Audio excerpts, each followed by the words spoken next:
কথা বলার একটা পর্যায়ে একটা হট্টগোল দেখা দেয় এখানে। ওনারা যে ভিডিও শেয়ার করেছেন ওখানে দেখবেন আমি সবাইকে মারামারি না করার জন্য সেভ করতেছি যাতে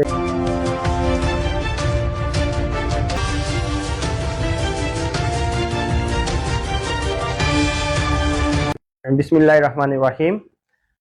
সম্মানিত ভাইরা, গতকালকের একটা বিষয় নিয়ে অনেকে আমাকে হোয়াটসঅ্যাপে মেসেঞ্জারে নক দিচ্ছেন যে কি হয়েছে আসল ঘটনাটা ওই জায়গায় লন্ডন ইন রেস্তোরাঁতে। আসলে এখানে বিষয় হচ্ছে আমরা তো যারা সোশ্যাল ওয়ার্ক করি আমাদের কাছে অনেকেই অনেক সমস্যা নিয়ে আছেন, সহযোগিতার জন্য আসেন। এরই ধারাবাহিকতায় একজন ভাই আমার কাছে আসেন যে উনি পর্তুগাল যাবেন। তো ওই লন্ডনের যে রেস্তোরাঁ ওনার মালিকের কাছে কিছু টাকা দিবেন আমি একটু মধ্যখানে থাকার জন্য। এটা হচ্ছে গত বছর রোজাইদের 2-3 দিন পর। তো টাকা দেন উনি আমাকে মধ্যস্থতাকারী হিসেবে রেখে। তারপর 4 মাস ছিল ওনাদের কন্ট্রাক্টের সময়।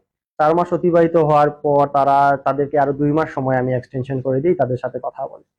তো দেওয়ার পর 6 মাস যাওয়ার পর উনি যখন পর্তুগাল পাঠাতে ব্যর্থ হন তখন তারা টাকার জন্য বলে, তো আমিও বলি ভাই তাদের টাকাটা দিয়ে দেন। তখন তারা বিভিন্ন তালবাহানা শুরু করে। তালবাহানা শুরু করলে একটা পর্যায়ে মিরবক্সটুল্লাহর যে সনি ভাই উনাকে মধ্যস্থতাকারী হিসেবে উনারা নিয়ে আসেন, লন্ডনের মালিক। তো আনার পর সনি ভাইয়ের সাথে আমি কথা বলি, দেখেন ভাই এগুলা তো মানুষের টাকা পয়সা, আপনি একটু ম্যানেজ করে দিয়ে দেন। তো সনি ভাই আরো 2 মাস অতিবাহিত হওয়ার পর বললেন রনি আমি ব্যর্থ, আসল তাদের কাছ থেকে টাকা নেওয়া পসিবল না। তারপর আরেকজন ভাইকে, বিশ্বনাথের একজন ভাইকে লন্ডনের মালিক এনে আহ, মধ্যস্থতাকারী হিসেবে রাখেন, আবার সময় অতিবাহিত হয়। একটা পর্যায়ে উনি ব্যর্থ হয়ে আবার সিলিন্ডার করেন, আমাকে বলেন রনি আসলে ওনাদের কাছ থেকে টাকা নেওয়া পসিবল না। তারপর ওই ভাই লন্ডনের মালিক যিনি উনি আমাকে বলেন যে ঈদের পরে যেদিন ব্যাংকিং স্টার্ট হবে উনি টাকাটা ওই দিনই দিয়ে দিবেন। তারপর গতকালকে ছিল, উনি আমি ফোন দিই উনাকে, উনি কল ধরেন না। না ধরলে আবার ওই যে যারা টাকা পায় ওরা আমাকে বলে ভাই কথা বলছেন নাকি, আমি বললাম হ্যাঁ কথা বলছি, না তো ফোন ধরতেছেন না।